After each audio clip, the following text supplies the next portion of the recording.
சிரஞ்சீவி, அமிதாப் பச்சன் பல முன்னணி நடிகர்களை வச்சு படம் பண்ண இயக்குனர் ரவிராஜா பின்னிச்செட்டி அவர்கள் குடும்பத்தோட கோவில்ல பூஜையில கலந்துகிட்டது பலரையுமே நிகழ்ச்சியில ஆழ்த்திருக்கு.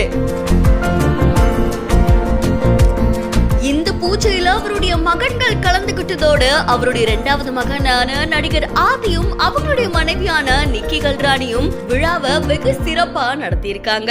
பாரம்பரிய முறைப்படி நிக்கி கல்ராணியும் அவங்களுடைய கணவரான ஆதியும் இந்த விழால தான் குடும்பத்தோட கலந்துகிட்டு அதை முன்னாடி நின்று நடத்தி வச்சது இப்போ சமூக வலைத்தளங்கள்ல வைரலா பரவிட்டு இருக்கு.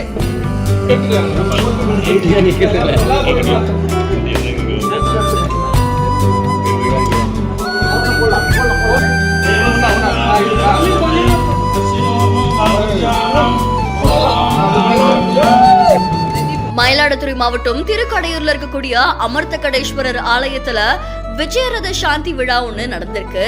இந்த விழால சிரஞ்சீவி, அமிதாப் பச்சன் பல முன்னணி நடிகர்களை வச்சு கிட்டத்தட்ட 55 படங்களை இயக்குனரான ரவிராஜா பின்னிச்செட்டி அவர்களுடைய விஜயரத சாந்தி விழாவை நடத்தியிருக்காங்க. இந்த விழால அவருடைய மூத்த மகனான இயக்குனருமான சத்யபிரபாஸ், அதுக்கப்புறம் தமிழ் சினிமால வளர்ந்துட்டு வர நடிகரான ஆதியும் அவருடைய ஒய்ஃப் நிக்கி கல்ராணியும் கலந்துக்கிட்டாங்க. ரொம்ப அழகா பாரம்பரிய முறைப்படி ரெடி ஆயிருந்தாங்க.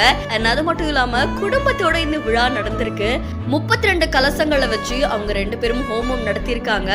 அந்த ஹோமம் முடிஞ்சதுக்கு அப்புறமா 2 பேரும் மாத்தி மாலைகளை போட்டுக்கிட்டாங்க. அதை பார்த்து அங்க இருந்து அவங்களுடைய குடும்பத்தினர் ரொம்பவே சந்தோஷப்பட்டிருக்காங்க.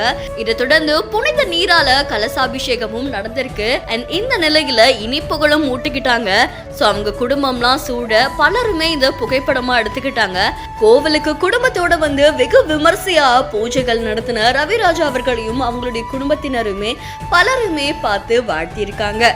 இந்த செய்தி தொடர்பான உங்களுடைய கருத்துக்களை நம்மளுடைய பதிவு செய்யுங்க. மேலும் செய்திகளுக்கு ஃபாலோ பண்ணுங்க.